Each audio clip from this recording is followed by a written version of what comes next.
Sejam muito bem-vindos ao podcast Bora Falar de Futuro. Aqui nós chamamos os especialistas para falarem sobre suas perspectivas das suas áreas de atuação.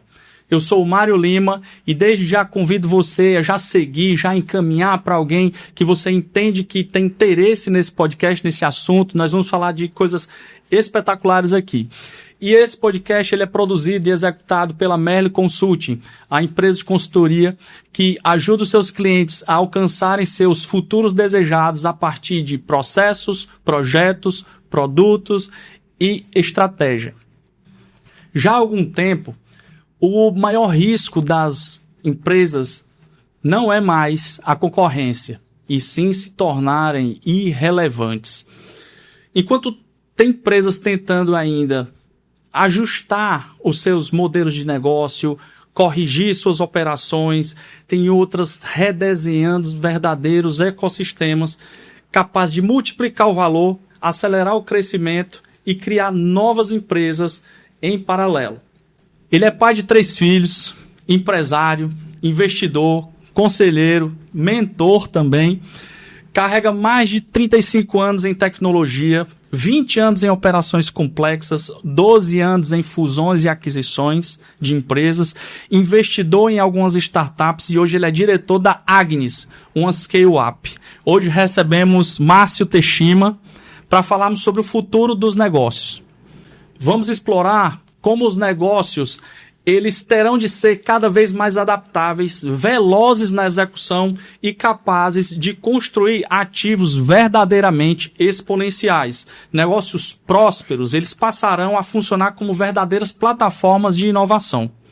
Muito obrigado, Teshima, pela tua presença. Fala um pouco da tua trajetória e da tua relação com exponenciação de negócios. Cara, primeiro, satisfação em te ver. Satisfação em estar aqui na terrinha que eu morei.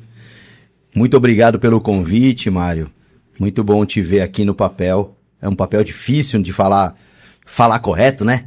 A gente que tem TDAH, a vida é muito fácil não, né? E, Mário, cara, eu tenho bastante experiência com empresa, né? Tu acompanhou um pouquinho da minha jornada, a gente já trabalhou junto no passado, passei por muitos negócios, passei por multinacionais, empresas familiares, caí no mundo das startups por acaso, né? A gente não chamava de startup, era uma microempresa. Um novo negócio, né? Um novo negócio, vamos fazer um new business. E aí um dia chamaram esse negócio de startup, né? E aí lógico que a startup ela tem condições específicas, mas naquela época era tudo experimentação. E aí eu vim experimentando esse mercado, né? Nesse mercado eu já criei algumas startups, fiz 4 exits já.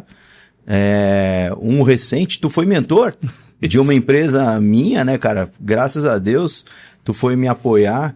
Você e o Renato Piriri, nosso amigo Renato. Histórico Renato Piriri. Abraço, Renatão. Abraço, Renato.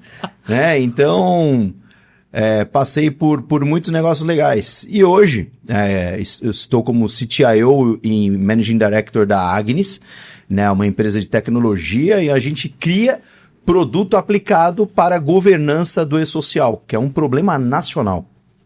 Então, coisas significantes. Maravilha, cara. E quando você olha para os próximos 10 anos, né? O que vai de fato separar as empresas de crescimento normal, que vivem, que sobrevivem, das empresas que realmente vão exponenciar? Cara, eu acho que o que ganha o mercado hoje... você conhece o conceito do antifrágil? Um pouco, mas você pode... O antifrágil, cara, é aquele... Você tem que estar preparado para o caos. Você tem que ter certeza que vai mudar. Ponto. Sabendo que vai mudar, sabendo que não está pronto para o que você quer, mas e nem talvez para o que você tem que se tornar, e você só tem que se preocupar que vai mudar. Eu acho que esse é o segredo do novo negócio. Por quê? Porque a mudança é muito rápida, né? A gente falava de lei de Moore antigamente e tal, isso já mudou para N outras leis, E a IA generativa está mudando tudo. Então, tudo que eu sabia mês passado, eu já devo saber e aprender coisas novas.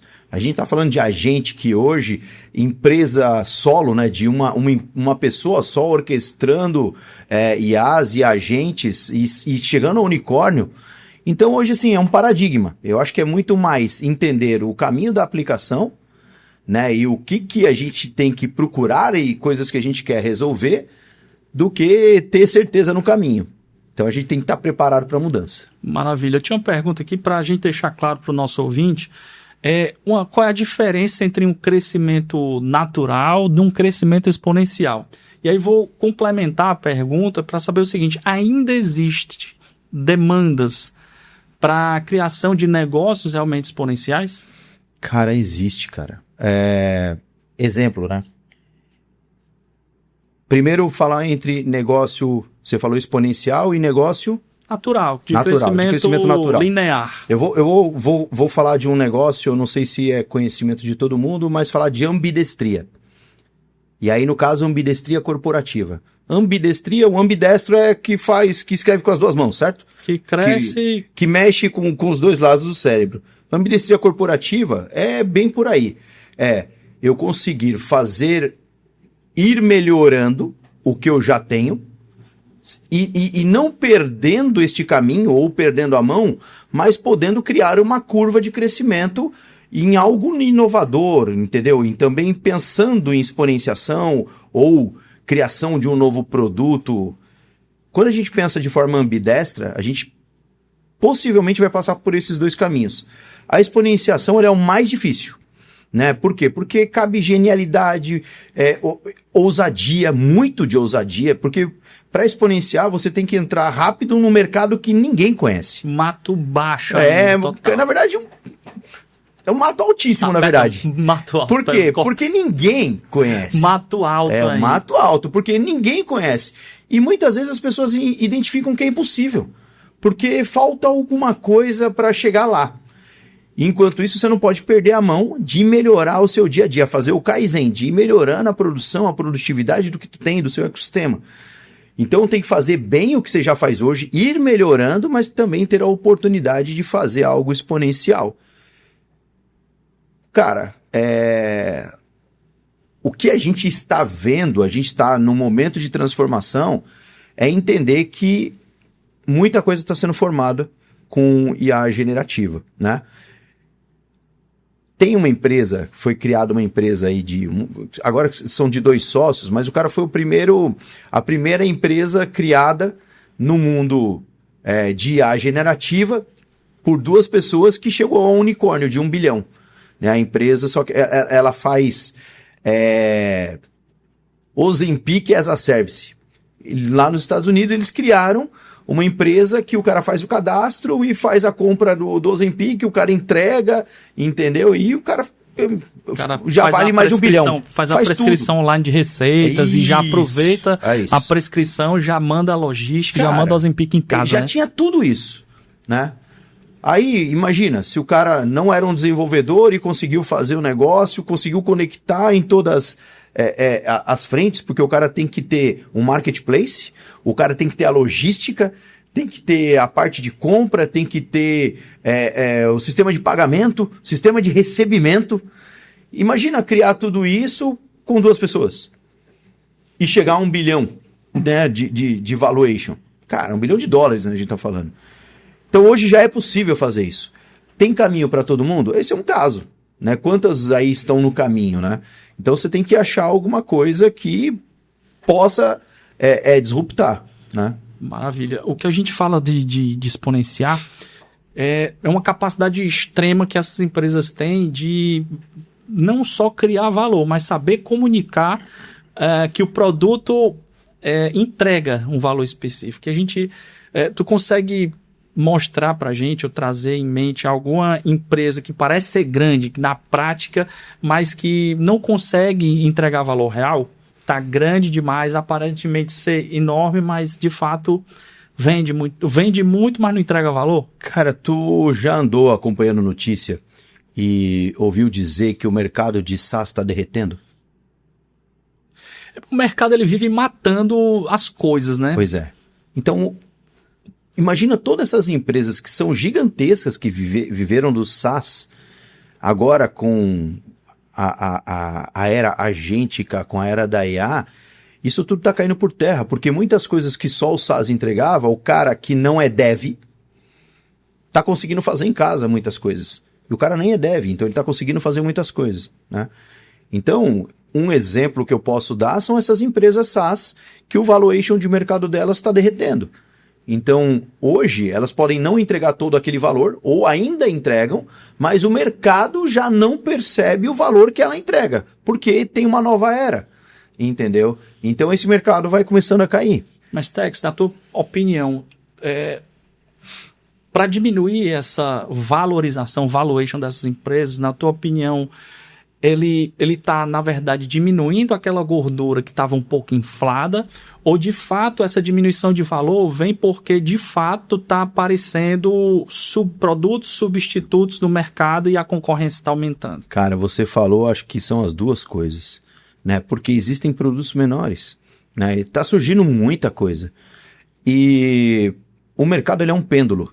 O que eu acho que está acontecendo é que esse pêndulo está ajustando. Entendeu? Tem assim a superinflação, tem os superusos e também a superestimativa de valuation. Vou entrar aqui num tema paralelo aqui, mas explicando. No Brasil, se você vê o que a gente tinha há alguns anos atrás de venture capital, entendeu? Tinha uma demanda gigantesca de dinheiro para colocar em startup para o negócio acelerar. Pô, vamos pôr dinheiro e blá, blá, blá. Hoje, onde está esse dinheiro? Você sabe por que esse dinheiro não está mais na mesa? Porque muitas empresas que foram colocadas um caminhão de dinheiro não conseguiram dar o retorno esperado. Então, o mercado também está com medo. Lógico que nós temos uma situação de inflação alta, que muitas vezes é melhor deixar o dinheiro parado do que rodando, que é horrível para o mercado, é horrível para o país. Mas, de verdade, a Venture Capital colocou muito dinheiro e não tirou muito dinheiro. Entendeu? Então o mercado ele ficou apreensivo. Não é um mercado bom.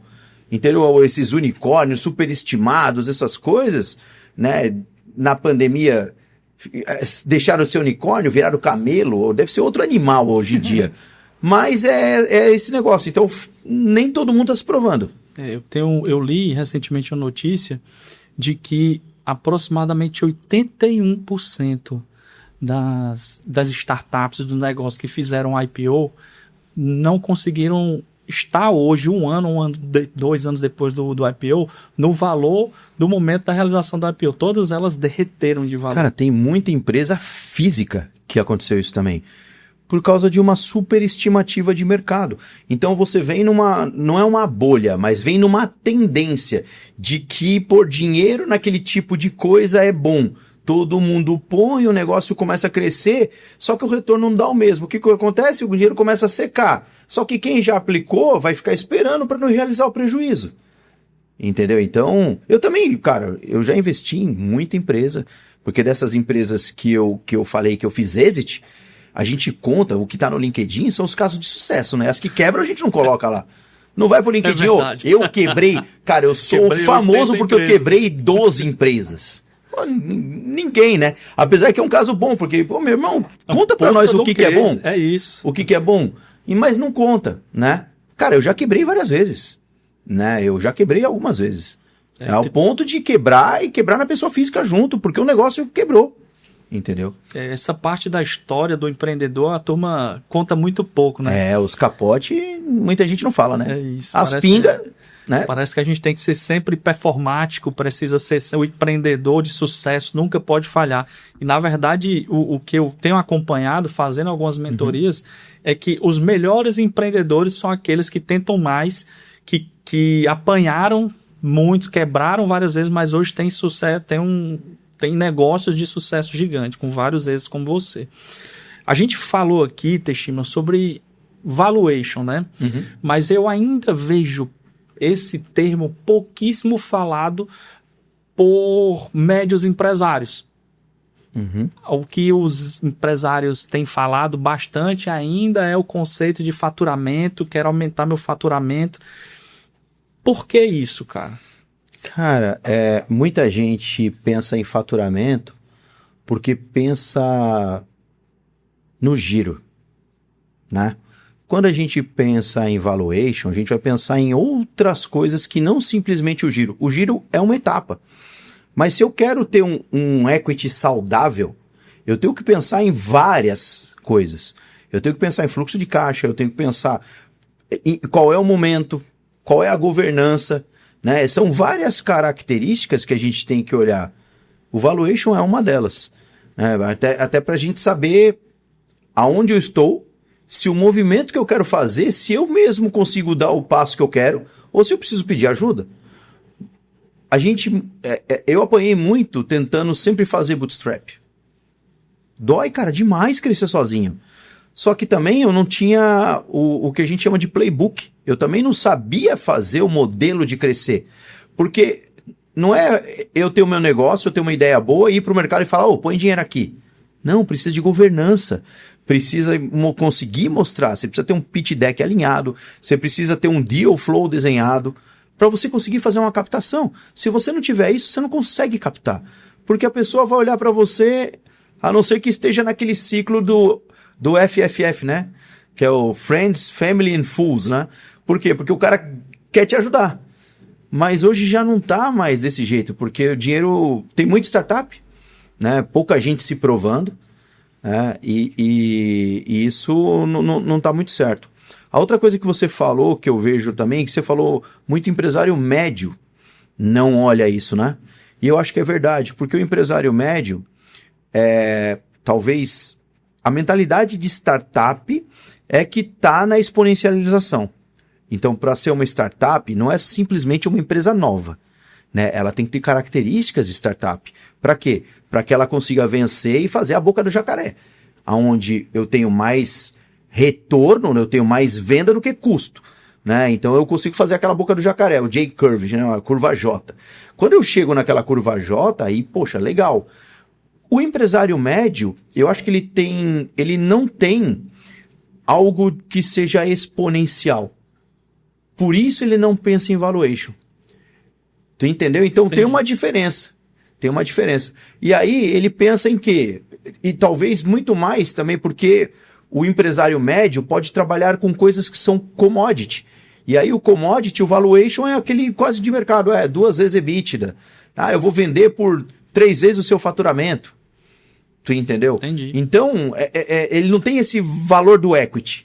Ele pensa muito mais no caixa, né? Mas se ele tivesse já a mentalidade do valuation, da maximização do equity, na tua opinião, ele seria mais ousado? Ele estaria criando, se propondo coisas mais rebuscadas? A pergunta é boa. Eu nunca tinha me feito esse desafio que você tá colocando esse paralelo entre o startupeiro e o empresário médio, ou de uma empresa familiar, ou uma coisa assim. Eu acho que são gerações diferentes, eles buscam coisas diferentes. O startupeiro, ele tem mindset de startupeiro. Então ele já pensa em crescer, né? Então ele cria os movimentos, ele vê os movimentos de mercado para buscar crescimento rápido. Então, existe aquela métrica, né? Que era, antigamente era triple, double, double, né? Se eu atingir triple, double de faturamento, eu sou um unicórnio. Porque eu tripliquei do primeiro ano, tripliquei o segundo, agora é triple, double, double. Então, se você triplicar o seu primeiro faturamento, triplicar o seu segundo, e aí você duplicar, você está num caminho de exponencialização. Excelente, entendeu? Cara. Então, só que tem que ter um playbook muito bem feito e tem que ser um produto que possa exponencializar. Porque tu não consegue fazer isso com qualquer coisa. Tu não consegue triplicar faturamento de um negócio que depende de logística física, por exemplo. Posto de gasolina. De armazenagem. Porque tem limites, você tem que ter muitos investimentos. Então, depende do produto que você vai fazer. Então, por isso que isso cabe muito mais para uma visão de startup. Base tecnológica, ainda tem aquele... É isso. E também tem aquele negócio de... quem está trabalhando com isso ele não está pensando no lucro rápido. Então ele tem até um fôlego, porque ele sabe que ele está comprando o mercado. Então ele vai gastar muito mais em marketing, ele está pensando, ele vai trabalhar no prejuízo, inclusive. O empresário médio, ele não consegue trabalhar muito tempo no prejuízo. Não suporta. Ele não suporta. Não, é exato. Não tá na minha cabeça. Por quê? Porque eu vou quebrar. Entendeu? Lembra do Jorge Silva? Nosso querido Jorge Silva. Grande Jorge. Jorge Silva, te amo. Jorge Silva falava, Teshima, não tem receita, o custo sai. Muitas vezes o empresário de startup, cara, é outra coisa. Não tem receita, mas ele está acreditando, porque ele vai pivotando, entendeu? Para buscar aquele mercado para ele chegar na visão. E por isso que muitas vezes, inclusive, falha. E são mercados complexos, né? O mercado de startup. Porque você precisa conquistar um lugar que ainda não é seu, você não tem a visibilidade toda, precisa colocar dinheiro e fazer tudo. Entendeu? Lógico, tem um monte de metrificação hoje em dia, mas é um mercado complexo. Perfeito, cara. Mas e na tua opinião, assim, e com toda a tua experiência, o que de fato, cara, valoriza ou aumenta o valuation de uma empresa, cara? Poxa, o valuation, cara, se a gente olhar pelo by the book, né? Então é você fazer o tal do fluxo de caixa descontado, né? Que é o modelo do Damodaran, né? Que é o modelo mais tradicional quando você vai falar de empresas. Só que aí você precisa avaliar em qual é o estágio daquela empresa, para que mercado ela está sendo tratada, né? Porque eu vou contar coisas do nosso segmento passado lá, né? Indústria de guarda e digitalização. Algumas empresas, quando falava de guarda e digitalização, falava em pegar papel de um monte de lugar, ou pôr na estante, em algumas digitalizava, indexava, fazia valor agregado com a informação que tinha no papel. Algumas só guardavam o papel. Quando você vai para uma empresa dessa, o que essa empresa ela tem pra caramba? Ela tem uma logística excelente. Excelente, porque ela tem que buscar papel e caixa em N lugares, distribuído naquela região. Capilaridade é diferencial competitivo. Completamente. Quando ela consegue fazer isso muito bem, não diminuindo o custo, né, fazendo share de custo em toda essa operação, trazendo para dentro de casa, tendo uma estrutura boa de guarda, fazer uma digitalização para gerar serviço de valor agregado, naquela época era um OCR, era coisas do tipo, já era bom. Então uma empresa de logística tem um valuation, uma empresa de guarda tem um valuation, uma empresa que já tem um serviço de valor agregado, que é uma digitalização e um fornecimento de informação outro. E neste mercado, tinham ainda algumas empresas que olhavam para essa mesma cadeia de valor e começaram a falar o seguinte, cara, eu já guardo papel, eu vou guardar outras coisas. E começaram a guardar fita magnética de backup. E aí montaram sala-cofre. Cara, quanto custa para guardar uma sala-cofre? Cara, absurdo. É muito mais do que papel. Muito mais. E aí, qual o valuation desse negócio? É quase o mesmo segmento. Ele pegou o que ele já tinha de logística, ele adaptou e trouxe. É um outro valuation. Pivotou aí o negócio, né? Ele meio que melhorou, porque a logística já estava na rua. Muitas empresas não perceberam isso. Aí tem uma das empresas que foram vendidas lá atrás por um valuation, né? Acho que ela vendeu por 14 ou 20 vezes o valor dela. Por quê? O que eles fizeram a mais? Eles já iam no laboratório pegar e guardar papel. Eles começaram a pegar e fazer o transporte das lâminas de exame. E começaram a guardar e começaram a fazer outras características. Ele melhorou a logística porque tem um SLA diferenciado. Cara, era uma empresa que começou com guarda e digitalização e terminou guardando e fazendo manipulação de material de laboratório, de biológico. Cara, empresa do mesmo segmento com valor. Uma valuation, o valuation dela era 6 vezes, essa foi vendida por 20 vezes. Tu entendeu? É incrível, cara. É valor agregado. É isso que você consegue fazer. Se você tiver valor agregado para o seu negócio, Entendeu? Porque se você tiver no mercado comum, numa commodity, cara, muitas vezes a pessoa continua naquela commodity. Mas como é que você melhora a experiência, a entrega, ou melhora a eficiência para que gere um diferencial de mercado? Esse tipo de situação. Existem algumas empresas que elas já estão trilhando o caminho do crescimento. Sim. E a gente observa também que existe um movimento de quebra dessas empresas, inclusive nessa trilha de alavancagem, né, de crescimento. Por que que elas quebram justamente quando elas estão crescendo? Cara, a quebra, cara, ela pode ter N fatores. O que eu posso te dizer é o seguinte: a empresa que não chegou a 1 milhão de faturamento, ela tem algumas dores. Quando essa empresa chegou do 1 ao 10 milhões de faturamento, ela tem outras dores. Quando ela passa dos 10 e ela está indo buscar 50 ou 100 milhões, são outras dores. Tudo isso aqui precisa de processo, governança, né? E muita, como eu posso dizer, cadência, muita coisa que precisa estar alinhada. Muitas empresas não sabem lidar com o crescimento. Falha no processo de comunicação corporativa, falha no processo de montar processo mesmo dentro da empresa, e aí as coisas começam a degradar. Tu entendeu por quê? Porque eu não estive preparado para saltos desse tamanho, consegui novos projetos, mas eu não consegui aguentar o volume de crescimento. Então, começa a falhar coisas. Entendeu? Comecei a faturar muito, não sei o quê. Começa a ter inadimplência e ele não estava preparado para cobrar. Eu não tinha área estruturada de cobrança. E o cara tem uma margem ínfima, não consegue ver. A hora que ele vai ver, a hora que ele vai perceber que faltou dinheiro no caixa. Aí ele vai falar, cadê o dinheiro que devia estar aqui? Ele vai ver e tem um nível de inadimplência. O aging aumentou. Só que muitas vezes o cara não percebe, ele só vai perceber na hora de pagar a conta. Só percebe quando a corda tá no pescoço. Aí, cara, tira porrada de bomba. Porque ele vai para trás do balcão olhar por que tá acontecendo. Tem logística, processo interno, comunicação, governança, cara, é um monte de coisa. Entendeu? É indicadores que tu precisa estar alinhado. Essas coisas, nenhuma empresa ganha da noite pro dia. O cara pode ter sido até um Black Belt, Master Ninja da outra empresa.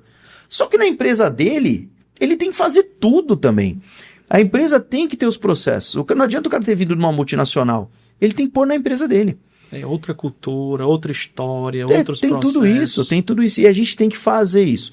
Então, muita coisa do nível de quebra tá nessa estruturação. Pô, tomei dinheiro, não soube investir, gastei antes, entendeu? Tentei um mercado, pus dinheiro na frente, não teve retorno, ou errei, tô com o estoque lotado, não tenho mais caixa, tô com o estoque lotado e não tô tendo desova.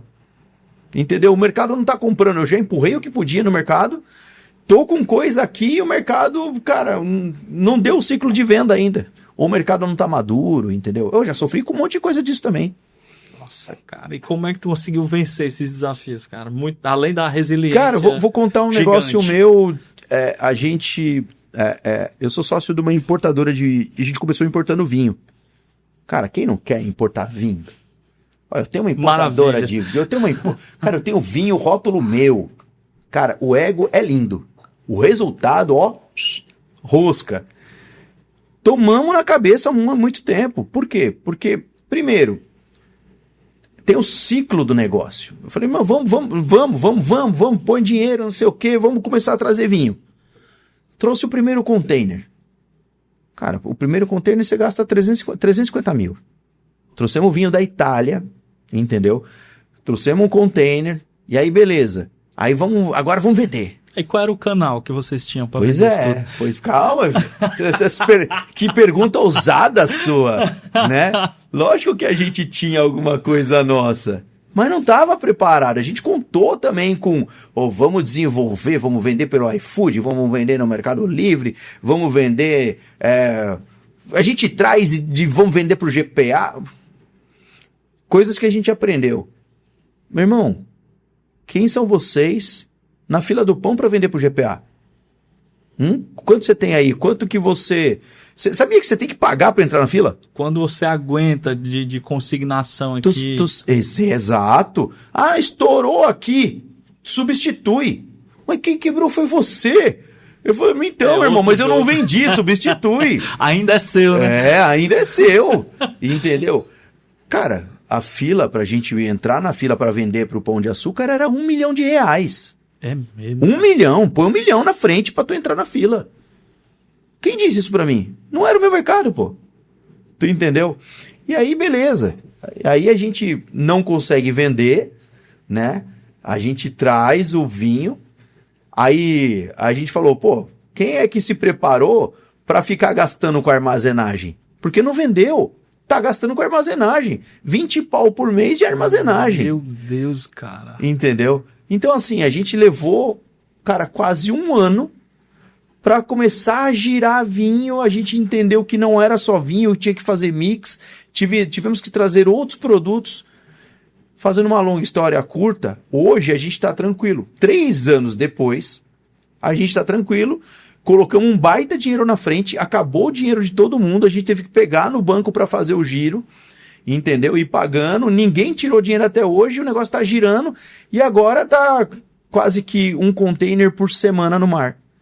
1 container por semana, são 4 containers no mês, isso de giro, você ainda traz, leva mais 60 dias, então assim, 90 dias para você receber, se são 4 containers por mês, cada container 250 pau, 90 dias você tem 3 milhões rodando.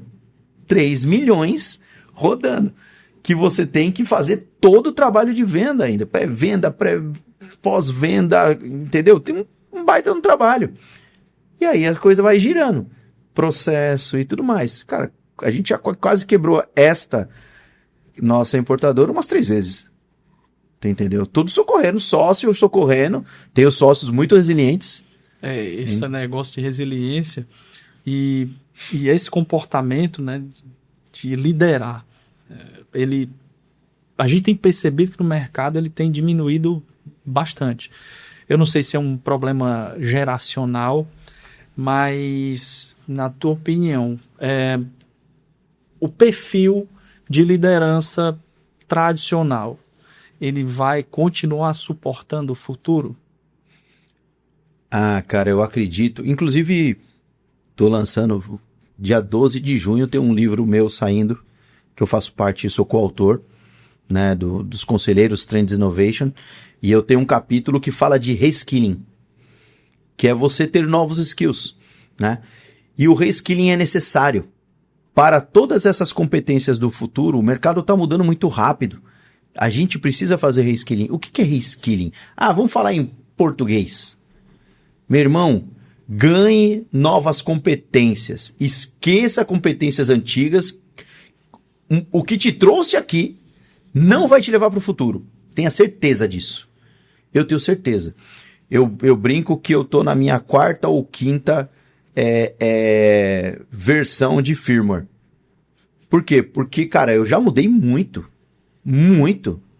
Cara, tu trabalhou comigo. Eu tinha paciência 0. Não sabia lidar com gente, não. Era cada pepino monstruoso. Entendeu? Aquilo funciona hoje? Não funciona, cara. Você tem que saber falar com as pessoas. É diferente. Hoje, a gente... Eu tenho 52 anos. Eu sou um machista em desconstrução. Então, muitas coisas eu falo do que eu aprendi, que pra mim é certo. Hoje em dia não é mais certo. Então, eu também tenho que aprender, eu tenho que desaprender o que eu aprendi e aprender o que é certo. Então, tem muito mimimi de falando, essa nova geração não sabe falar. Cara, a geração nova não sabe falar ou você não sabe escutar? Você não quer ouvir o novo? Tu você entendeu? Não tá se preparando para essa nova época. Cara, se prepara, entendeu? Eles estão aí. Eles são o futuro, entendeu? Ah, mas não é... Olha, a gente tá indo pro lugar errado. Cara, a gente teve a nossa oportunidade. Agora é a oportunidade dos outros. Tu entendeu? Você tratar essa obsolescência na cabeça de algumas lideranças é bem complicado. Cara. Hoje, como é que cara, tem feito isso? hoje a multigeracionalidade é um fator na maioria das empresas. Deve ter de 3 a 4 gerações nas empresas. E cada um no seu quadrado tem que saber conviver. Tem que saber conviver, tem que saber respeitar o outro, tem que saber interagir. Cada um é bom em alguma coisa, nem todo mundo é bom em tudo, entendeu? Tem que saber, cara, é igual casamento, tem que tolerar. Se não tiver tolerância, se não tiver companheirismo, você para. Na empresa é igual, entendeu? E tem que ter, cara, muitas vezes é resiliência, tem que entender o lado do outro. Se você não tiver essa compreensão, não cabe mais hoje, não cabe mais no mercado de trabalho. Isso é uma das coisas que o home office faz com que as pessoas percam esse convívio. Essa sensibilidade. É uma sensibilidade. Isso vai fazer falta. Isso eu tenho certeza que vai fazer falta. Porque esse contato humano, aquele contato do cafezinho, ele é muito importante para todo mundo. Muitas coisas... tá gastando tempo no cafezinho. Cara, é interação humana. Tu entendeu? Com todo mundo. Tem que ser boa para todo mundo. Então a gente aprende muito ouvindo e presenciando as coisas com os outros também. Em casa você vai aprender com quem? Entendeu? À distância. Então, eu acho que isso precisa mudar. A gente está voltando, a gente já voltou, mas muita gente ainda quer trabalhar no conforto da sua casa. Mas o mundo está girando. Quem está perdendo é quem fica parado. Quem está dentro de casa, no conforto da sua casa. Quem não aprende, quem não se desafia. Eu tenho uma visão sobre esse novo modelo, né? Eu tenho estudado bastante, conversado com muitas pessoas sobre futuro. A gente está gravando aqui o 9º episódio. São episódios espetaculares, diversas pessoas diferentes, com cabeças diferentes e assuntos diferentes. E o que a gente sempre tem em ótica é o impacto da inteligência artificial, o impacto de novas tecnologias, não só das LLMs. E o que eu vejo que está sendo cada vez mais questionado é a visão do gestor operacional. Aquele cara que fica no dia a dia, na microgestão.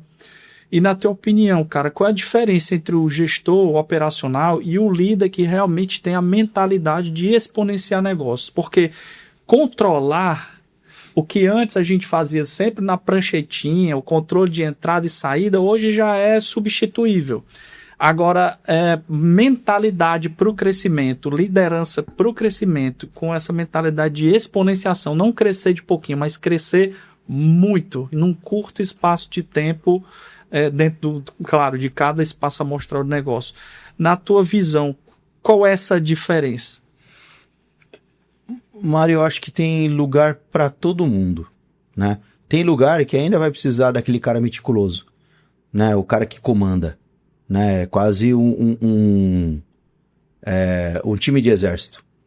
Tem o cara que orquestra, né? Tem um maestro que manda e ninguém discute, simplesmente cumpre. Tem muita função, muito trabalho que ainda precisa de gente assim, entendeu? Por quê? Porque as coisas têm que estar sincronizadas. Quando você dá autonomias para as pessoas, essas coisas geralmente não são mais sincronizadas. Então, esse sincronismo para muita coisa é importante, né? Quando você dá autonomia para as pessoas ou as pessoas já têm essa liberdade, essa autonomia, o processo tem que estar muito azeitado. Por quê? Porque o cara tem os guarda-reios, o cara tem que saber que ele vai ter que trabalhar sem ultrapassar os guarda-reios. Para isso, de novo, a gente volta para governança, a gente volta para modelos, entendeu? Para falar o seguinte, o que é admissível, né? Gestão 3.0, né? Management 3.0. Cara, o que pode fazer, o que não pode fazer. Isso tem que estar declarado, tem que ser claro, não pode ser subjetivo. Se a companhia tem isso muito claro e os funcionários entendem muito bem o que ele tem que fazer sem suplantar o processo dos outros, entendeu? Porque muita autonomia sem controle... É guerra. Meu irmão, é time de futebol só com atacante, entendeu? Imagina, você põe Ronaldinho Gaúcho, Fenômeno, Romário... Neymar, entendeu? E quer que ganhe o jogo. Meu irmão, todo mundo quer chutar pra gol. E quem cuida do meio de campo, quem que orquestra, quem que põe na defesa. Por isso que tem que ter um olhar especial para entender o que aquela pessoa tem de valor, entendeu? E ver como ela encaixa naquela posição na companhia, entendeu? Porque ainda tem lugar pro cara da pranchetinha, entendeu? Você vai pôr um cara muito alegre na controladoria. Geralmente o controlador é um cara mais retraído. Ah, mas como assim retraído? Você tá de sacanagem. Não, é porque o perfil atitudinal do cara, ele não é expansivo, porque é um cara que tá olhando número, é um cara que tá olhando com muita parcimônia para cálculos, entendeu? Ele tem que te trazer exatidão. Tu já viu alguém que tá olhando o número com exatidão bagunçando? Ele não tem tempo para isso. O perfil atitudinal, quem estudou para isso, é um cara mais meticuloso. É muitas vezes um cara que tem um perfil atitudinal introvertido. Pega esse cara e coloca em vendas. Não performa. Não performa. Por quê? Porque não é o negócio dele, ele não é esse cara extrovertido.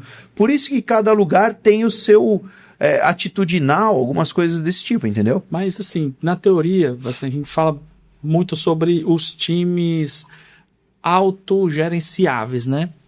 E como é que a gente pode desenvolver, assim, autogerenciáveis e com certa autonomia, só que com um drive de fundo de alta performance? Como é que se implanta uma cultura dessa? Cara, é muito legal.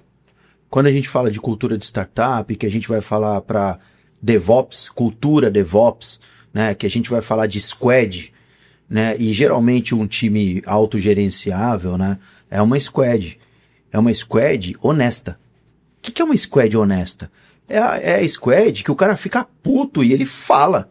Porque muitas vezes o cara fica puto e não fala. E aí ele tá trabalhando pra caramba mais do que todo mundo, tá comitando, entregando, tirando um monte de coisa do backlog. Ele se acha que tá tirando, tá carregando 50 sacos de cimento e tem gente que não faz. Aí, cara, esse negócio vai descambar.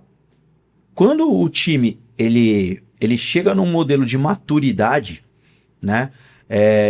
E sinceridade para falar o que está errado e admitir, porque o modelo para ser autogerenciado, ele também trabalha com melhoria contínua. Então, este modelo, né, que é o Scrum, esse Scrum, né, ele sempre vai melhorar, ele sempre vai pensar em Kaizen, em melhora. E para ter melhora, eles têm que admitir erro, ele tem que compreender e aceitar o erro e tem que implantar métodos para não errar naquilo de novo. Cara, erre, mas erre em outra merda. Nesta merda não pode mais errar. Não admite mais. Aí, quando esses caras entendem isso, aí você tem um time autogerenciável, por exemplo.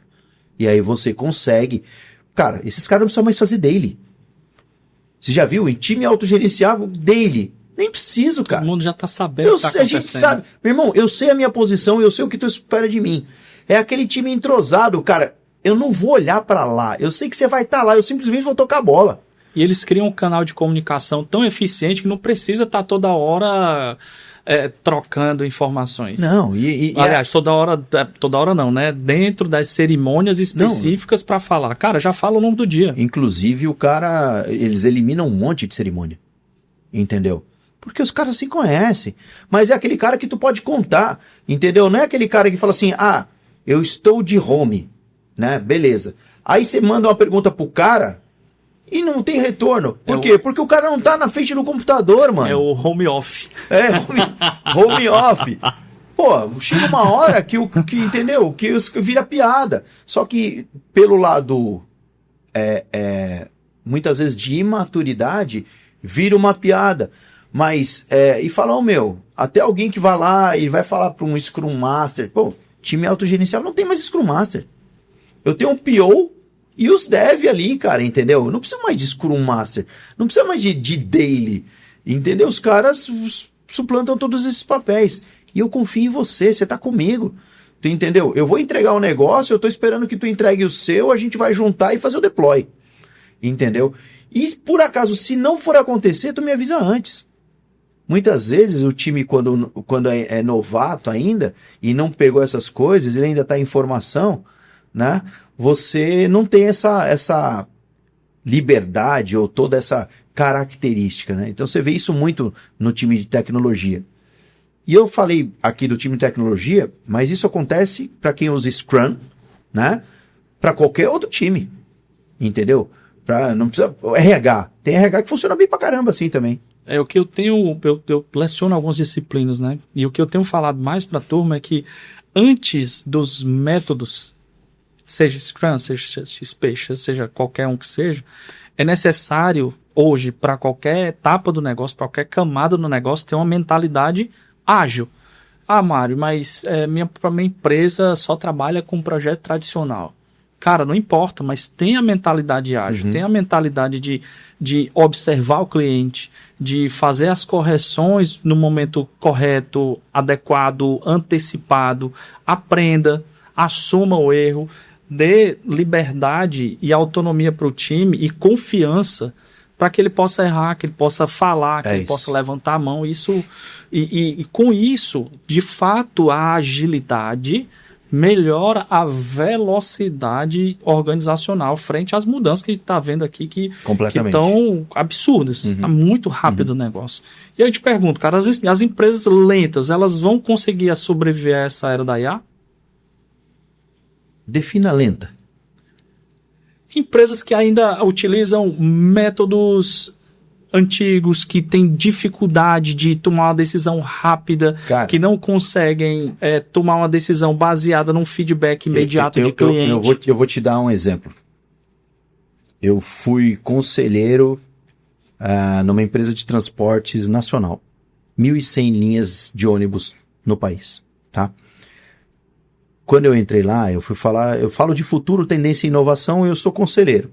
Então eu fui ajudá-los num processo. Pra você ter ideia, na pandemia, a gente perdeu 86% de faturamento. Nossa, que porra. Lockdown, não roda, ninguém se movimenta. Como é que para de pé?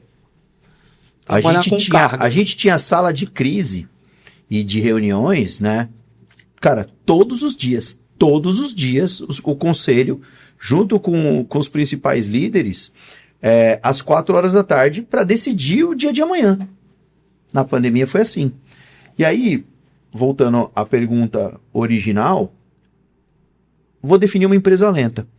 Eles não trabalhavam nem com gestão de projeto ainda, né? Mesmo não trabalhando, os caras não tinham gestão de projeto. Os caras não faziam cronograma waterfall. Então, assim, eles saíram do nem fazer waterfall para uma mentalidade ágil, sem saber que estavam trabalhando na metodologia. Porque eu impus para eles vários ritos e eu não falava. Eu falava por que precisava fazer e o que aquele rito deveria entregar. Mas eu não falava que aquilo era Scrum. Eu nunca falei para eles que era Scrum, né? O time de dev começou a entender e sabia. Mas as outras áreas, porque eu usei um monte de metodologia, né? Eu e o Rodrigo implantamos lá, né? E aí os caras não sabiam. No final, eles saíram de nem usar o waterfall pro ágil direto, entendeu? Em questão de, sei lá, 6, 8 meses. A gente saiu do nenhum serviço digital para 3 plataformas entregues em 8 meses. Como faz isso? Era uma empresa lenta. Nunca mexeu com gestão de projeto. Saiu do zero para lá. É uma empresa de transporte. A gente conseguiu muita coisa porque era uma empresa lenta, mas ela tinha todo o controle na mão. Ela sabia todos os seus números, ela sabia todas as informações, ela sabia o seu desenho, ela sabia o seu desenho institucional, os seus processos, mapa de valor dos seus processos. Cara, com base nisso, a gente implantou um monte de coisa. Espetáculo, né? Processo já redondo. É uma empresa lenta, cara. Era uma empresa de 56 anos. O ponto da lentidão não é não utilizar agilidade, não utilizar a gestão de projetos. Por isso que eu te perguntei, defina lento. Mas, na verdade, naquele contexto de diversas camadas de processo de tomada de decisão, redução extrema de autonomia, percepção de alteração de tendência de mercado, e aí resistir muito por causa do histórico, cara, que a empresa tem. Aí entendeu? Eu vou te dizer uma coisa que foi top lá. Lá eu escutei o seguinte provérbio. Eles falaram assim pra mim: Ô, Tex, aqui a gente usa o goela acima. Não é goela abaixo, é goela acima. Porque eles dão autonomia para a ponta. Como eles tem 1.100 linhas rodando no país todo, eles dependem muito da ponta. Então a ponta tem autonomia de falar quando um processo da matriz não funciona e eles fazem o processo goela acima. Ah, então isso não é empresa lenta, cara. Então, por isso que eu queria te falar. Mas era muito interessante, porque eles tinham isso já, e isso muito, né? Que veio da família. Cara, é uma empresa familiar de 56 anos, o negócio. Entendeu? Então, a geração que estava no comando agora, né, admitia escutar a ponta e privilegiava a ponta pelo que ela tinha que entregar. Então, eles davam autonomia para a ponta falar o que estava errado. E a central de serviço compartilhado tinha que atender. Então os caras eram ágeis sem nem saber. Nunca falaram que era ágil, cara. Excelente, cara. Isso é muito bom. Nem de longe esses caras são lentos, cara. Se eles goela acima, cara, funcionava. Goela acima. Funcionava. Excelente, cara. E, na tua opinião, cara, você falou de produto e a gente vê uma mudança bastante significativa, né? Empresas guiadas por processos, aí teve a hype das empresas guiadas por projetos. E agora a gente vê uma necessidade bem grande de empresas centralizadas em produto. Na tua opinião, tá aí o futuro dos negócios? Cara, eu acho que eu não sei te responder isso. Não tem problema, aqui não tem lei. Mas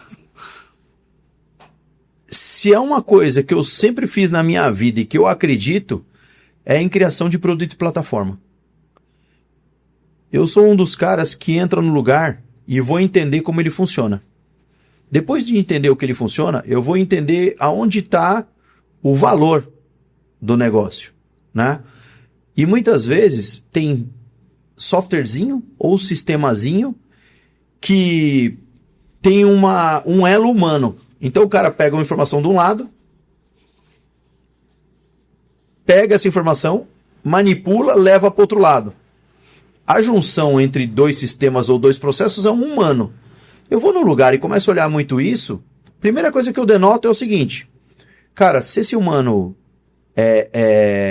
tá aí no meio, é porque eu não tenho uma base única. Se eu não tenho uma base única, eu não estou medindo e olhando o processo como um todo, porque eu não tenho uma metrificação única. Tá fracionado o processo. Tá tudo fracionado. Se tá fracionado, quem é que tá olhando para todos os indicadores para falar que melhora? Se tá olhando para indicadores das etapas. Quando eu olho isso, eu falo assim, faltam dados hoje em dia, porque eu acho que quando a gente toma decisões baseadas em dados, eu tenho que olhar mais do que simplesmente o dado daquela etapa, mas olhar o dado da jornada. E aí, para olhar os dados da jornada e entender gargalos, essas coisas, cara, o dado tem que estar melhor. Para que tudo isso exista, precisa, na minha concepção, até hoje, de ter plataforma e produto. Então, para mim, é inevitável que eu vá mexer nisso no lugar, ou vá sugerir que tenhamos isso, porque eu preciso tomar decisões baseadas em dados. E para tomar decisões baseadas em dados, eu preciso ter o dado estruturado. Então, eu tenho que partir para uma melhora de plataforma, de comunicação de tecnologia, de desenvolver data lake, data fabric, todas essas coisas para você poder usar o dado e tomar decisões baseadas em dados. Tem um colega do Cristiano Oliveira, inclusive, teve aqui no nosso primeiro podcast, ele está em uma empresa de IA, né? E o que ele tem observado, trazido várias discussões, é que um dos maiores gargalos para a implantação de um modelo de IA decente nas organizações é justamente esse fracionamento ou ausência completa de uma gestão de dados bem feita. E aí não adianta, se você não tem dado, como é que a tua IA vai funcionar? Se não tem dado, tem processo, é tentativa. Exatamente. Eu sou um desses que quebrou a cara com a IA no começo também. Num começo muito recente agora, né? Por quê? Porque meu time todo estava usando IA, né? O que eu vi é que aumentou em 500% o commit. Porra pra caralho, bom pra... 500% aumento de commit, estão brincando aí, muita gente, IA tá programando, não sei o quê, reviso o código, não faço mais código, tá, beleza. Legal pra caramba. 500 a mais, 500, pô, vamos brincar aqui, 500% de aumento de commit é 500% de aumento de produtividade. Olha o backlog. O que saiu? O que entrou em produção? Você vai fazer essa conta, você fala o seguinte, meu irmão, eu só aumentei o trabalho no meio, porque não diminuiu o backlog. Então eu sou um desses que também passou por esse negócio, o time estava usando, eu estava feliz pra caramba. Caramba, o backlog não tá diminuindo, cara. As métricas precisam mudar, né, cara? Não é commit. É olhar assim, beleza, você tá usando IA, tá funcionando, quanto tempo você teve livre para fazer outras coisas? Porque a ideia é essa, né? Ou é que nem eu comprei aqueles robozinhos de limpar o chão, que é tão fantástico que eu parei de limpar o chão, mas fico olhando o robô. Fico olhando ele, ainda aumenta a produtividade, o tempo é o mesmo. O robozinho, cara, que negócio fantástico esse robozinho, cara. Olha como ele funciona, olha a curva. E aí ele pega as meninas e as filhas e fica olhando. Ai, meu Deus. Mas na tua opinião, cara, bem falando um pouco de produto, tá? As necessidades de mercado, né, o comportamento do consumidor, ele tem mudado cada vez mais rápido, né? Principalmente por acesso à informação, o volume de dados, e isso impacta diretamente na questão da experiência. E aí, para fechar aqui, na tua opinião também, os líderes, eles precisam, além de pensar em plataformas e produtos, pensar também na experiência? Cara, com certeza. Eu sou conselheiro de futuro, tendência e inovação.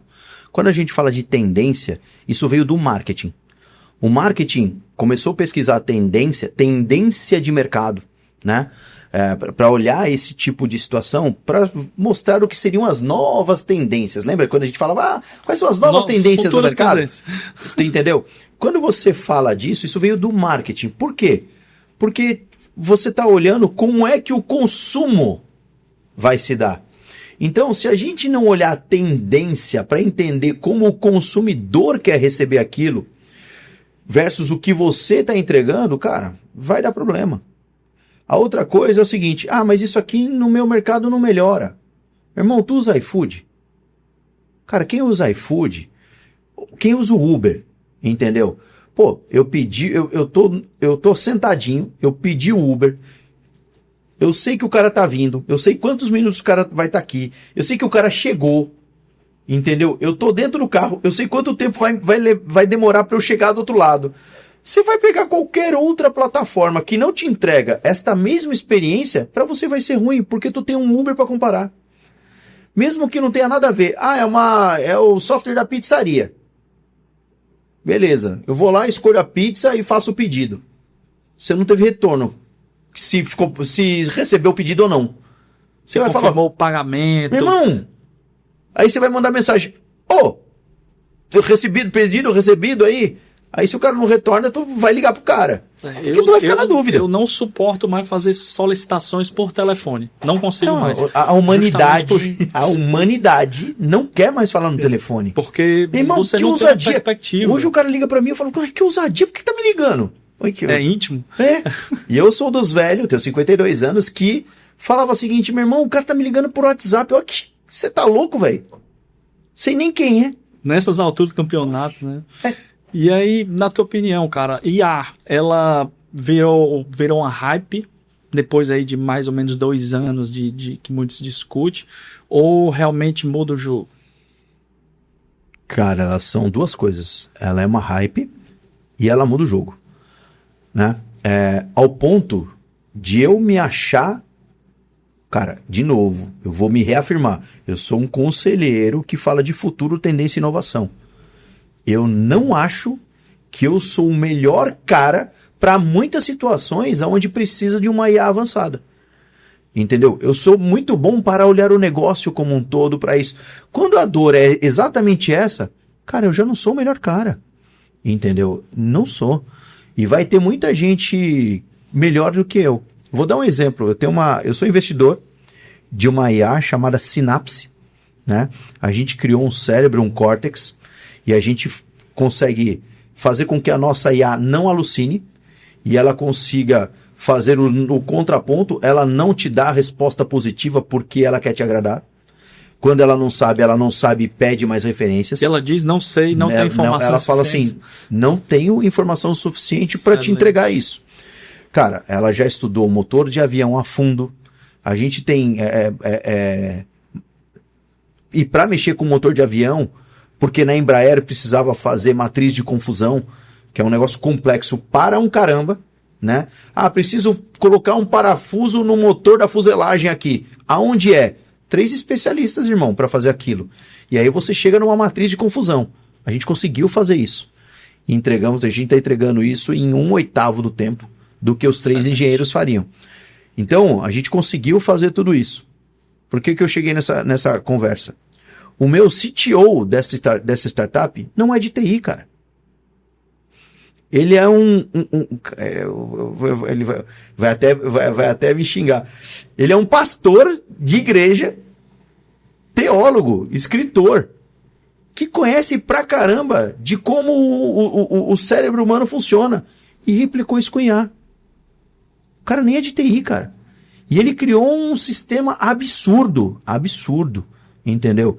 A hora que eu vi, eu falei, cara, e aí? Cara, sinapse é de outro mundo. E a partir da sinapse, a gente cria outras N coisas, entendeu? Porque ela é uma IA feita para P&D, entendeu? Então hoje a gente tá tratando de outros N produtos, a gente tá fazendo telha, né? Cara, uns negócios muito legal. Depois eu te apresento. No jantar tu me mostra. Oh, vai ser legal. Cara, mas e como é que a gente pode diferenciar a empresa que usa IA só como marketing da empresa que realmente utiliza IA como vantagem competitiva mesmo? É possível? Cara, eu não sei se a gente consegue diferenciar, porque muita gente vai falar que faz e você só vai saber comprando ou usando, né? Mas, o que eu posso te dizer? Não que seja uma mentira, porque muitas vezes ele acredita mesmo que ele está usando. Sim. Tu entendeu? Então, não que seja mentira, mas os próprios resultados dele no tempo, entendeu? Versus o concorrente, vão mostrar isso. Entendeu? Então, tem muita coisa aí que hoje, o cara, para ganhar a atenção, ele tem que fazer isso. É que nem hype de dancinha do TikTok. Eu vi vendedor de carro dançando, fazendo um pulinho e falando, será? Será? Eu falei, pô, que coisa ridícula. Advogado, cara. Fazendo isso. Por quê? Porque é um hype pra chamar a atenção. Uhum. Tu entendeu? Então tem muita empresa fazendo isso. Será? Será? Que, entendeu? Mas isso vai ser perene? Não vai. Até o próximo hype, né? Não vai, entendeu? Perfeito. Mas aí ela tem o tempo dela também de se provar, porque o mercado vai cobrar dela. Se ela tá fazendo uma entrega de valor e tudo mais, entendeu? Não é que a mentira tem perna curta, porque, como eu te disse, muitas vezes ele acredita. Ele mesmo acredita. Que tem um diferencial. Acredita. Cara, por muito tempo, o mercado via tecnologia como um motor de valuation, certo? Motor multiplicador de valuation. Sim. Tá? E o mercado, ele continua valorizando empresas de tecnologia de forma diferente das demais?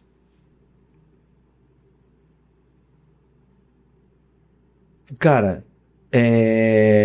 não sei. Porque tecnologia não é mais diferencial. IA para mim não é diferencial, tecnologia para mim não é diferencial. Se a gente falar de 5 anos atrás, todo pai ou todo discurso falava o seguinte, cara, aprenda programação, que é a profissão do futuro. Todo mundo que programar tem um futuro. Qual foi a primeira coisa que a IA disruptou? Desenvolvimento. Ninguém mais precisa programar. Resolver um grande problema. Como que em 5 anos ninguém mais precisa programar? Resolver um grande problema que foi evidenciado ali no pós-pandemia, né? Que a gente tem falta de programador no mercado, a demanda é muito grande, a gente não consegue suprir, a IA vai lá e resolve esse grande... Resolve teoricamente, né? Ainda. Cara, vai tudo- resolver. ao Tudo longo do tem tempo. boom. Tem que esperar o pêndulo, que eu disse, né? O pêndulo tem o que ajustar, pêndulo. entendeu? O pêndulo tem que ajustar. Às vezes demora mais, às vezes vira uma bolha e explode, entendeu? Mas a gente tem que entender o movimento de mercado e também saber qual que é o nosso posicionamento. E também tentar não cair na mesma cilada. É igual... Cara, recebi uma dica de investimento. Quando tu recebeu uma dica de investimento, pode ter certeza, tu é o sardinha. O que era bom, o tubarão já comeu. Tu é um do sardinha que vai... dos últimos. É aí. isso. Tu Perfeito. entendeu? Entendi. Então, mas é por quê? Porque algum estudioso foi lá, entendeu? E nas 24 horas, 12 horas que ele viu, estudou, foi lá, acreditou, meteu muito dinheiro ali. A hora que o mercado começou a ver que ele estava indo para comprando aquela posição, todo mundo foi lá, meteu o dinheiro. A hora que ele viu o negócio, o que estava todo mundo comprando, ele faz a saída dele. Sai E primeiro. todo mundo sair, ele ficou, entendeu? Os da ponta que corram para poder pegar outras sardinhas. Porque aí, né? tá indo no vácuo, né? Sim. O que a gente precisa entender é você precisa entender a malícia do mercado. E muitas vezes não simplesmente cair e entrar neste hype. Hoje, né, tem aquelas figurinhas, chega aquelas figurinhas lá, o mago sentado assim, então aí assim, o vilarejo pegando fogo, né? Aí tem a legenda, a empresa. Aí o CEO sentado, que é o mago olhando, o CEO numa palestra de IA. A empresa pegando fogo e o cara fazendo negócio. Como se IA fosse simplesmente a solução do futuro dele. Cara, não estou dizendo que não é. E ele tem que ter o letramento mesmo. Só que não é da noite pro dia. Porque existe processo, Mais existe uma mercado. ferramenta, né? Cara, a gente passa isso por tudo, né? Antigamente a gente passou lá atrás, quando eu era meninote, chamava OIM, Organização e Método. Entendeu? O que é organização e método? Pô, é simplesmente organizar o trabalho. Isso virou processo. Depois a gente, na tecnologia, trouxe mais para o BPM, né? Business Process Management, né? Aí a gente começou a usar outras coisas, entendeu? Hoje IA é uma commodity, cara. Tudo bem, faz coisa pra caramba. E eu tô vendo... Ontem eu comecei a ver não sei se chama High Potential Professional, um negócio assim, que é um profissional muito bom que domina IA. E esse cara tem a produtividade de uma squad. Entendeu? Qual que é a demanda de mercado agora? Que tem uns caras desse tipo. O mercado fala, né? Que também é um bonzinho, né? Esse cara, ele quer ganhar muito mais do que a própria posição dele. Por quê? Porque ele entrega por uma squad. E muita empresa de treinamento ganha dinheiro para certificar esse serviço profissional. Deve ter, né? Com certeza. Cara, falando em hype, eu lembro que nos últimos 2 anos, que eu venho ouvido falar muito, principalmente desses gurus de produtividade, de tecnologia, falando, rapaz, toda empresa precisa se tornar uma empresa de tecnologia no futuro. Continua isso? É verdade ou não? Cara, a tecnologia, ela traz vantagens. Se você quer ter atenção, né, para o seu mercado, e hoje a atenção, ela está em alguns lugares, né? Por exemplo, se você criar coisas que estão na mão das pessoas, você coloca dentro do... Não estou falando para você criar um app, mas que o ponto de contato é o celular, entendeu? O ponto de contato está na mão das pessoas, que você vai ser lembrado, ou está numa mídia, entendeu? Isso é muito verdade. Mas está vindo aí demandas eletrônicas, digitais também, de hardware. E hardware não é só software, né? A gente está falando de software, mas tem hardware. A gente hoje né? está limitado na capacidade operacional instalada, né? É porque você, antigamente... Por que o mundo virtual deixou de ser falado? Porque o hardware para acessar ele é muito caro. Entendeu? Ele foi um puta hype. Vamos lá pro... Esqueci o nome lá. Eu esqueci. Esqueci o submundo virtual. Esqueci o nome dessas desgraças aí. Mas ele deixou de ser um hype. Entendeu? Por quê? Porque o acesso a ele era muito caro. Entendeu? Não tem hardware para tudo isso. E era caro.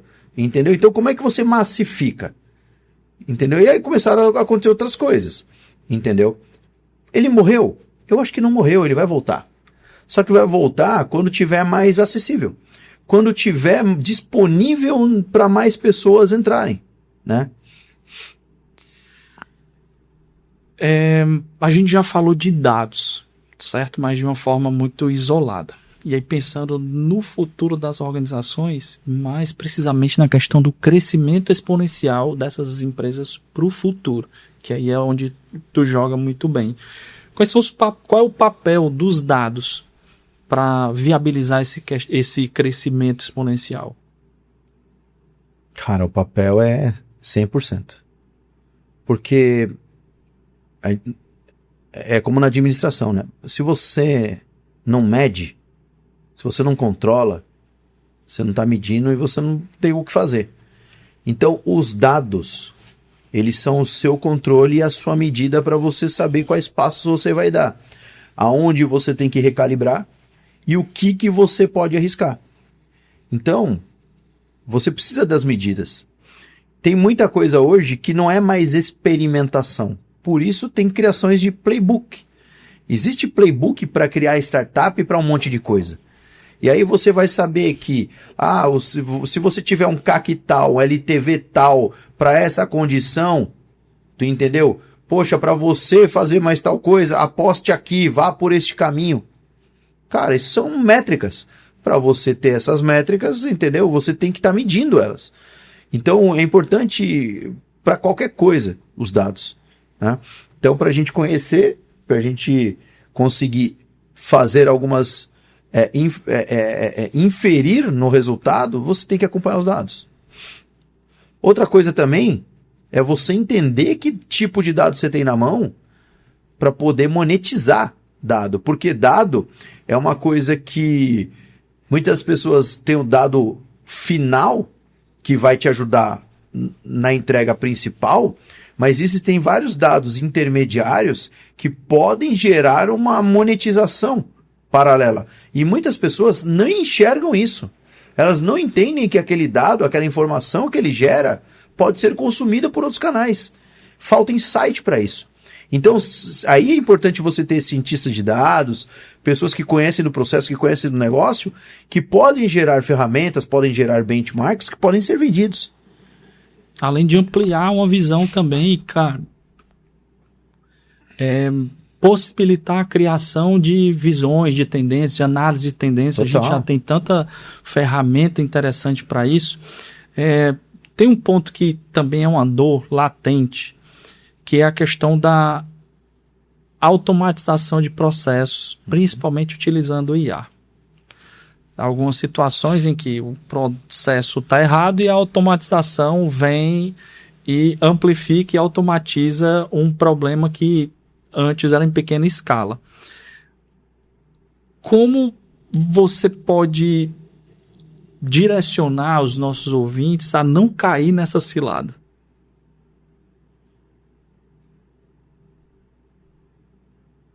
Cara, muitas vezes a gente vai cair. O que você tem que saber é como parar, né? O que eu faço? Porque é aquele negócio, muitas vezes eu não tenho o processo pronto, eu quero exponencializar e dar certo. Eu vou dar um caso meu. Eu sou sócio de uma empresa chamada Regera e a gente compra direito creditório, né? Então você tem um crédito, eu vou lá e compro de você. Você tem um direito de um crédito. Eu te mostro, você muitas vezes não conhecia, e eu compro de você. A gente começou a fazer um trabalho e a gente compra de pessoa física. Vou dar um exemplo. A Apple, né, eu vou falar do meu produto aqui, o Jabá, né? A Apple, ela... a partir do iPhone 11, ela te vendeu um iPhone sem carregador. No Brasil, isso é contra a lei, né? Por quê? Isso se chama venda casada. Porque ela tem que te dar o telefone e o carregador para você carregar o iPhone. Quando ela não faz isso, e ela fez isso com o efeito de vou salvar o planeta, no Brasil ela está descumprindo, né, a lei do consumidor. Tá? A gente, quando é pequeno, sou eu contra a Apple. Não há briga. Né? Mas existe um processo gigantesco contra a Apple, porque ela lesou 10 milhões de clientes no Brasil. Entendeu? Então, quando a gente entrou nesse mercado, a gente tinha um processo de compra e estava caindo lá 10, 20 contratos que a gente fazia por dia. Cara, a gente pegou um efeito de uma bola de neve de algumas pessoas falarem, olha, essa empresa existe e funciona. Olha aqui, ó, o recibo do depósito na minha conta. Entrei com eles e eles fizeram, eu compraram meu direito creditório e eu recebi. A gente saiu de 10 contratos por dia para 400. Assim, ó, pá! Direto. 400 contratos por dia. Cara, a gente não tinha processo para aguentar esse negócio, cara. Tu entendeu? Ao ponto da gente fazer a máquina rodar. Cara, 400 contratos por dia, a gente estava comprando o direito creditório a R$300. Faz isso no mês. 400 vezes R$300, entendeu? Vezes 20. Vezes... dias úteis. Não, vezes 30, porque sábado e domingo funciona. Internet. Show. Tu entendeu? Cara, brincadeira, a gente consumiu 8 milhões de reais em 2 meses. A gente não conseguiu desativar os nossos anúncios a tempo suficiente para parar de comprar. Então ficou assim, a nossa fila tinha, sei lá, 8 mil contratos e eu não tinha mais dinheiro para pagar. Tu entende?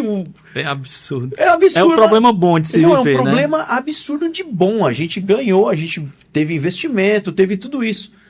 Mas, cara, e aí? Gere isso aí. 8 mil contratos para pagar a R$300 e eu já tinha acabado o dinheiro. E não era... Eu não estava preparado para esse boom. Aconteceu. Entendeu? Foi orgânico. É o sonho de todo, todo startup. A gente comprou, a gente tem um fundo, né, comprado com os direitos creditórios aí de algumas ações. A gente estava brigando contra Volkswagen, né, contra a Amarok, né, que fizeram aquele problema lá na Europa, né, de forçar o motor, falando que não tinha poluição. Nossa, aqui no Brasil, só para você ter ideia, né, era chamada de bomba rock, a Amarok, de tanto que quebrava por causa desse vício que fizeram. Ou dos airbags, os airbags mortais. A Takata, ela faliu no mundo, era a maior produtora de airbag no mundo. Ela errou, né? E aqui no Brasil, acho que, se não me engano, foram 12 montadoras que usavam. E qual que é o problema? Eles demoraram muito para fazer o recall, sabendo que estava todo um problema no mundo inteiro e eles não estavam fazendo o recall, né? E o que acontece? O invólucro era um alumínio, era um metal mais não rígido. E a Takata errou nesse material e quando o airbag explodia, era um projétil. Ele deflagrava. Apareceu no Fantástico um monte de... Cara, acho que 5 pessoas morreram no Brasil. E a gente entrou contra a Takata e contra as montadoras. Que delícia, cara. E o modelo tradicional de inovação corporativa, cara, morreu? Cara, não morreu. Não morreu. E, como eu disse, tem mercado e desafio para todo mundo, né? As empresas ainda estão inovando. O que eu acho que morreu é aquele conceito de... existe a área de inovação. Entendeu? A inovação, ou ela é comprada corporativa, Tu entendeu? Porque a área de inovação, se é criado num negócio estanque, é difícil esse negócio ir para uma produção. Por quê? Uma das coisas que eu vivi no meu processo era isso. O dia a dia é tão pungente e os executivos tão viciados em fazer as entregas e bater as metas, porque tem bônus envolvido, tem várias coisas, que este cara ele não quer que o processo seja mexido, porque vai afetar o bônus dele. É completamente contraproducente. Se o cara sabe quais são as metrificações que ele precisa para fazer as entregas, para que eu vou colocar algo que eu não conheço? A inovação é um monte de coisa que eu não conheço. Ele quer estabilidade, né? Eu quero estabilidade para poder entregar e ganhar o meu bônus.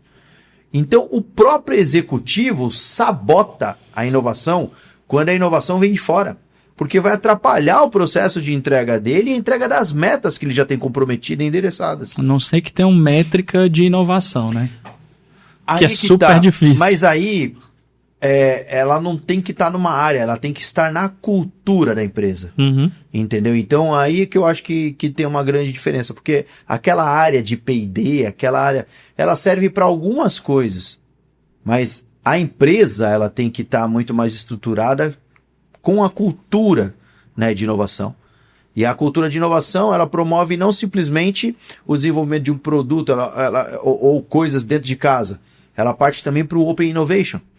Entendeu? Inovação aberta, eu quero que o mercado me traga inovação. Eu vou abrir desafios, eu vou expor os meus problemas para que me ajudem a avançar. Então tem esses auxílios aí, né?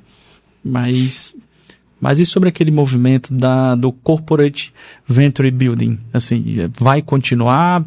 Faz mais sentido manter o foco numa estrutura separada de empresa ou de startup dentro da estrutura ou não? Cara, eu inclusive vou falar aqui da FCJ, Wagner Cojo, meu amigo, tá tracionando a FCJ no Brasil todo, né? É um movimento que eu acredito. Por quê? Porque muitas vezes ele atende e ele é feito para colocar as startups que têm o mesmo fim, um certo tipo de empresa ou negócio ou área de atuação, e todo mundo trabalha para aquela área de atuação. Então não é um CVB, né, um Corporate Venture Building aberto. É para resolver o problema daquele problema. Então é um conjunto de empresas, de startups, inclusive, que atendem necessidades do mercado, mas que refletem em melhorias para aquela empresa. Então eu acredito que isso funciona assim. E até porque tem muita empresa que tem incentivos fiscais em ela aportar dinheiro nesse tipo de situação. Então ela ajuda, né, as coisas a crescerem, ela tem esse incentivo e ela abate de impostos também. Então tem um ecossistema virtuoso. E outra, se ele pôs dinheiro nisso, é um dinheiro barato porque tem isenção de impostos e ele também exponencia, ele também faz dinheiro, né? Então o segredo está em como é que você faz essa seleção e como é que esse negócio gira. Porque é uma coisa que eu escutei esses dias aí. Cara, a gente é tão bom em comprar empresa boa e trazer para o nosso modelo e estragar ela. Porque a gente é ruim, mas a gente faz dinheiro. A gente vai lá pro mercado, compra uma empresa boa e em vez de eu melhorar, eu estrago ela. Eu ouvi uma empresa grande falar isso semana passada. A gente é muito bom em estragar o que a gente compra, eles falaram. A gente tem falado também sobre uma tendência das empresas para crescer e para exponenciar, elas se transformarem em verdadeiros ecossistemas de negócio. Tua visão que no futuro vai ser assim de fato ou não? Como grandes plataformas de empreendimentos? A minha resposta é que eu acho que eu não sei mais. Era assim. Acreditava muito nisso, em ecossistema, porque diminui a frição, né? Quando você está num relacionamento de ecossistema, né, isso funciona muito bem. Hoje, eu não tenho essa certeza. Funciona? Funciona. Mas pro futuro é assim, é isso que vai dar certo? Não sei. Eu não sei mais. Então, eu acho que teremos mudanças no mercado, né? Lógico que quando você diminui a frição da aquisição de um cliente, né? Então é 8 vezes mais difícil eu vender para um cara novo do que fazer uma revenda ou vender para um cara que já está próximo. Então o ecossistema funciona muito. Eu acho que também tem muita sinergia em empresas que estão no ecossistema. Eu acho que isso ainda vai funcionar. Mas para mim, a inovação ela é clara quando ela está aberta. E para ter inovações, não é beber só de uma fonte. Então não é estar só num ecossistema. Então para mim é uma coisa que muda. Eu nunca fui adepto a falar o seguinte, eu sou de inovação, meu ecossistema é esse, entendeu? Eu só bebo dessa fonte. Você acabou de fazer o que eu acho que é o contrário da inovação. Entendeu? Porque para mim inovação ela é aberta. Eu tenho que provar de outras coisas, eu tenho que testar outros modelos, inclusive sintetizar modelos novos, testar, experimentar. É isso. Você tem que buscar coisas que não são o óbvio. O óbvio é nadar nesse mesmo mercado que você está. Entendeu? Então o futuro, na tua opinião, é muito mais portfólios de negócios do que empresas únicas? Caralho. Tô fazendo só pergunta difícil. Não, é né, pergunta. Porque, cara, eu vou dar um exemplo. Eu hoje tô na Agnes. A Agnes, ela vem do Grupo AG. Do Grupo AG, era Grupo AG Capital, hoje é AG Tech, né? A AG é uma empresa que tem 16 anos e ela é monoproduto. É um baita no sucesso exponencial. Entendeu? Então eu não consigo falar que é um ecossistema que... Porque a empresa é monoproduto. Ela tem um produto. Ela já criou 2 empresas a partir dela para atender outras necessidades de mercado, mas ela é uma empresa monoproduto. Excelente. Cara. Entendeu? Cresceu 96% ano passado. 96%? 96%. Uma empresa que faturava 300 milhões. Gigante. Gigante. Na tua opinião, qual setor vai ser completamente transformado nos próximos 10 anos? Rapaz, acho que é mais fácil falar que o que não vai ser transformado. Cara, o mercado de educação ele está muito mais automatizado, né? Indústria, a Synapse, que é a nossa empresa de P&D, cara, a gente criou um gêmeo digital para qualquer coisa que eu possa produzir. Eu faço um gêmeo digital de uma linha de produção. Cara, sabe o quanto isso acelera desenvolver coisas? Porque antigamente, eu vou desenvolver uma prensa, eu vou começar a calibrar ela e vou fazer teste nela. Cara, você só fazia montando a prensa. Hoje, eu faço isso com IA, sem montar a prensa física. Só simulando. Porque eu tenho todos os dados da prensa, dos materiais, das correspondências, e o nosso cérebro, ele une tudo isso. Ele faz o teste, entendeu? Então a minha prova, o meu conceito, cara, é outro. Então, entendi. E qual a habilidade executiva vai ser indispensável daqui para frente? Cara, eu acho que continua... eu acho que são 2, né? Você tem que saber escutar bastante, né? Porque não adianta mais ter convicção. Você tem que escutar bastante. Mas você também ter solução para problema complexo. O cara que consegue solucionar problema complexo, ele tem um mundo. Porque tem muita oportunidade. Os problemas hoje, eles são mais complexos. São mais complexos que antigamente? Não. Mas hoje a velocidade das coisas, ela exponencializa. Então eu acho que tem muito mais fatores de risco que o cara tem que se debruçar num curto espaço de tempo.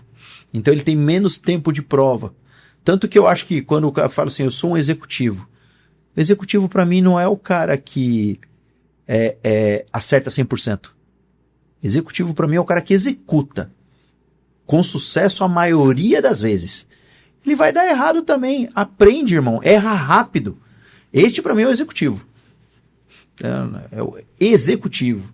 É aquela visão do lápis todo usado e o lápis novo. Irmão, lápis novo, o cara testou pouco, entendeu? Fez pouco. Tem que ser o lápis usado, você tem que ter usado muita coisa, você tem que ter testado muita coisa para poder olhar suas experiências, aprender com elas e melhorar o caminho futuro. E pra gente concluir, acho que foi gigantesco o episódio, de muito aprendizado. Quando alguém ouvir esse episódio daqui a 10 anos, tá? Qual é a ideia que você gostaria que essa pessoa... Assim, qual é a ideia que você gostaria que permanecesse atual? Daqui 10 anos, fala, amigo, todo CNPJ é feito por CPFs. Nunca perca isso. Eu acho que se você compreender pessoas, entender que todo mundo tem seu dia bom, tem seu dia ruim, que as pessoas têm que continuar tendo gentileza, falando por favor, pedindo ajuda, pede por favor. Eu acho que cada vez isso ainda vai continuar abrindo muita porta. Você não precisa saber tudo, mas seja gentil, entendeu? Trate as pessoas como você gostaria que fosse tratado e vai dar tudo certo. Espetacular, cara. Tenho certeza que depois desse episódio, muitas pessoas vão querer te seguir, certo? Onde é que os nossos ouvintes vão poder te acompanhar de forma mais eficaz? Cara, no LinkedIn é a melhor forma, o meu melhor ponto de contato. Então procura no LinkedIn Teschima, T-E-S-C-H-I-M-A. Vai estar aqui do Aí lado. Coloca aqui. Do lado, embaixo, enfim. Né? E no Instagram, @conselheiro.futuro. E aí me comunico menos no Instagram, mas é isso. E sobre o lançamento do teu livro, como as pessoas podem acompanhar, adquirir? Tudo isso vai estar no LinkedIn. Então, eu fiquei sabendo hoje também que era a data, né? Então vai ser lançado em São Paulo, dia 12 de junho. Eu não sei o horário, eu não sei o nome, acho que chama Líder a livraria. Então vai ter uma confusão lá, porque são 22 coautores. Nossa, vai ser top. Cara, que é um livro só falando de governança, Trends Innovation, falando de futuro, tendência e inovação. Espetáculo. Teschima, eu queria te agradecer de coração pela tua generosidade de estar aqui até essa hora, cansado, depois de um dia cheio de agendas, compartilhando tua visão de futuro aqui com a gente, com todos os leitores. Tenho a honra de ter tido você e continuar tendo você como meu mentor. E, de novo, as portas estão abertas aqui para recebê-lo. Espero que em breve a gente possa conversar de novo sobre outros assuntos. E para você que está nos acompanhando até agora, encaminha para no mínimo 5 pessoas que você acredita que tem interesse nesse assunto, que vão sentir a diferença. E você também acompanha, curte, compartilha para que a gente possa alcançar a maior quantidade de pessoas possível. Muito obrigado, até a próxima. Bora falar de futuro. Valeu.